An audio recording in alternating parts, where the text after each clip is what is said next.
Good morning. আমার নতুন একটা ভ্লগে সবাইকে স্বাগতম। এখন মোটামুটি সকাল 10টা বাজে। আমরা ব্রেকফাস্টের পরে যাচ্ছি এখন জিমে।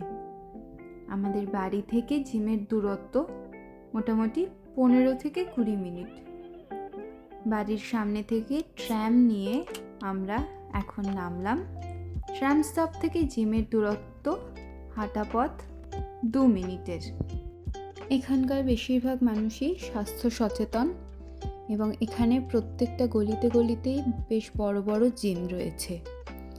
এই জিমগুলির মধ্যে অধিকাংশ জিমই 24x7 পুরো সপ্তাহে সব সময় খোলা থাকে। তুমি যে কোনো সময় জিমে যেতে পারো। এই জিমগুলো সাধারণত 3 ধরনের মেম্বারশিপ থাকে, একটা ক্যাজুয়াল, একটা মান্থলি আর একটা কন্ট্রাকচুয়াল। কথা বলতে বলতে চলে এসেছি, এটাই হলো আমাদের জিমের এন্ট্রান্স।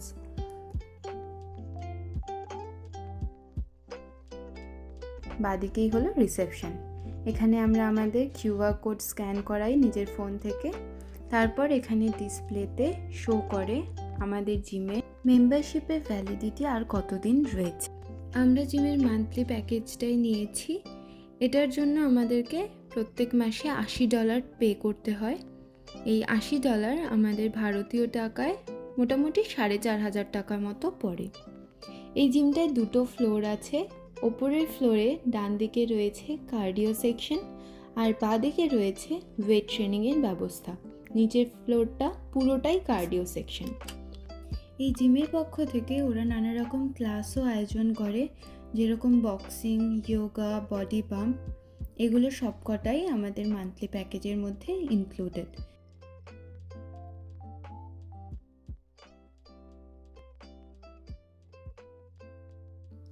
এখান থেকে ডান দিকে গেলে রয়েছে লেডিস চেঞ্জিং রুম। চলো একবার ঘুরিয়ে আনি ভেতর থেকে। এই চেঞ্জিং রুমের মধ্যে রয়েছে ওয়াশরুম, লকার এরিয়া আর শাওয়ার এরিয়া। এই লকারগুলোর ব্যাপারেও কিছু বলি। এই লকারগুলোর প্রত্যেকটাতেই নাম্বারিং করা রয়েছে। এখান থেকে নিজের পছন্দ মতো আমি একটা লকার সিলেক্ট করে নেব। যেরকম আজকে আমি যে লকারটা নিচ্ছি সেটার নাম্বার হচ্ছে 40। এই লকারে আমার যাবতীয় যা দরকারি জিনিসপত্র আমি সেগুলো রেখে এবার লক করব। এখানে 4 ডিজিটের একটা নাম্বার দিয়ে হ্যাশ কি প্রেস করলে এটা অটোমেটিক লক হয়ে যায়। চলো, আমার জিনিসপত্র রাখা হয়ে গেছে, এবার আমি আমার ওয়ার্কআউট শুরু করি। এখানে জিমগুলোতে সাধারণত ট্রেনার থাকে না, তবে কারোর প্রয়োজন লাগলে সে তার পার্সোনাল ট্রেনার হায়ার করতে পারে। পার্সোনাল ট্রেনাররা প্রতি ঘন্টায় $100 থেকে $120 কিংবা তারও বেশি চার্জ করে, যেটা ভারতীয় টাকায় মোটামুটি 6,500 থেকে 7,500 টাকার মতো।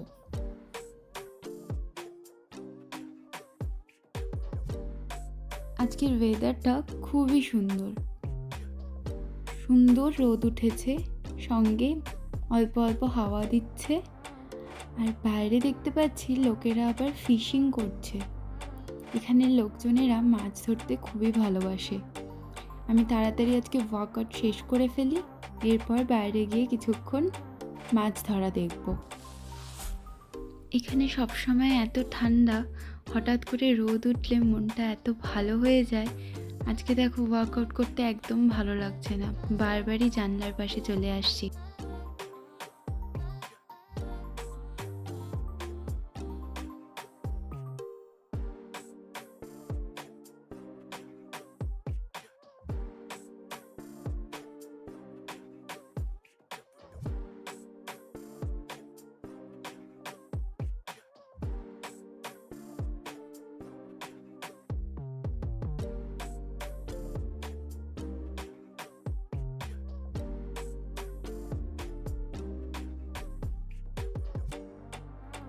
আজকের মতো ওয়ার্কআউটের পর্ব শেষ।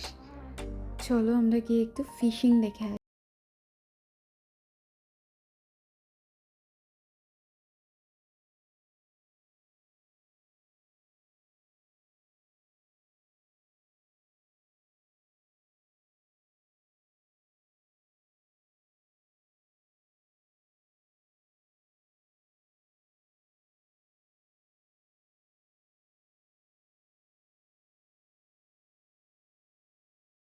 ফিশিং লাইসেন্স ছাড়া এখানে অস্ট্রেলিয়ায় কেউই মাছ ধরতে পারে না। আমি যেহেতু খুব অল্প দিনই হয়েছে এখানে এসেছি, তাই আমার কাছে সব কিছুই খুব নতুন লাগে। কিন্তু শুভর তো অনেক দিন হয়ে গেছে।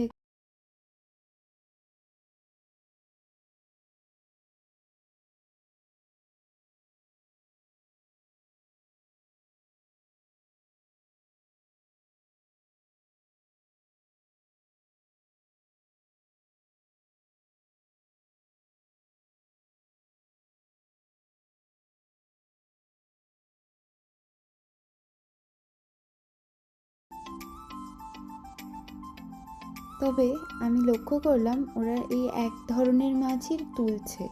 অন্যরকম কোনো মাছ উঠলে সেগুলিকে ওরা আবার নদীতেই ফেলে দিচ্ছে, সেগুলো ওরা নিচ্ছে না। শুধুমাত্র এই একটা ধরনেরই মাছ ওরা তুলছে। এই যে এই যে নদীর ওপরে এই বোটটা দেখা যাচ্ছে, এটা হলো একটা প্রাইভেট ইয়ট। এখানকার লোকেরা উইকেন্ডে তাদের প্রাইভেট ইয়ট নিয়ে ঘুরে বেড়ায় আর খুবই আনন্দ করে। যাই হোক, এবার বাড়ি ফেরার পালা। এখন আমরা যাচ্ছি ট্র্যাম নেব, নিয়ে বাড়ি ফিরবো। বেশ অনেকটাই আমি দেরি করে ফেলেছি এই মাছ দেখার জন্য। যাই হোক, এটা হলো ফ্লিন্ডার্স স্ট্রিট স্টেশন। এখান থেকে আমরা ট্র্যাম নেব, আর ট্র্যাম নিয়ে ব্যাস 10 মিনিটের মধ্যেই বাড়ি। আজকে যেহেতু রবিবার, তাই কিছুটা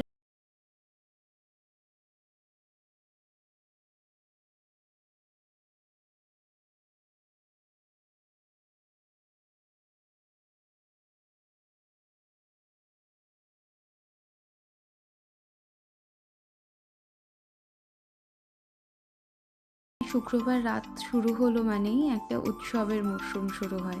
শুক্রবার রাত, শনিবার, রোববারটা এরা খুবই এনজয় করে।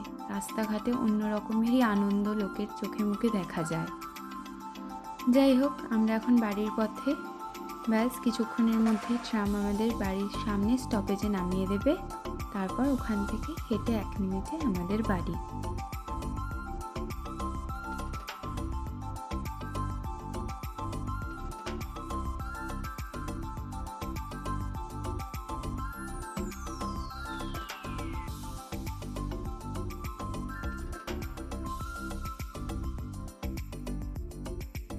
ব্যাস এবার আমরা এসে পড়েছি। এটা হলো মেলবোর্ন সেন্ট্রাল স্টপেজ। এই স্টেশনেই ট্রাম আমাদেরকে নামালো। এখান থেকে জাস্ট 1 মিনিট হেঁটে গলির ভেতরেই আমাদের অ্যাপার্টমেন্ট। চলো, এসে পড়েছি। আমরা আমাদের কি কার্ড শো করে এবার লিফটে উঠব। আজকের ব্লগটা তাহলে এখানেই এন্ড করছি। তোমাদের যদি ব্লগটা ভালো লেগে থাকে তাহলে প্লিজ একটা লাইক করে দিও, আর প্লিজ সাবস্ক্রাইব করো। Thank you.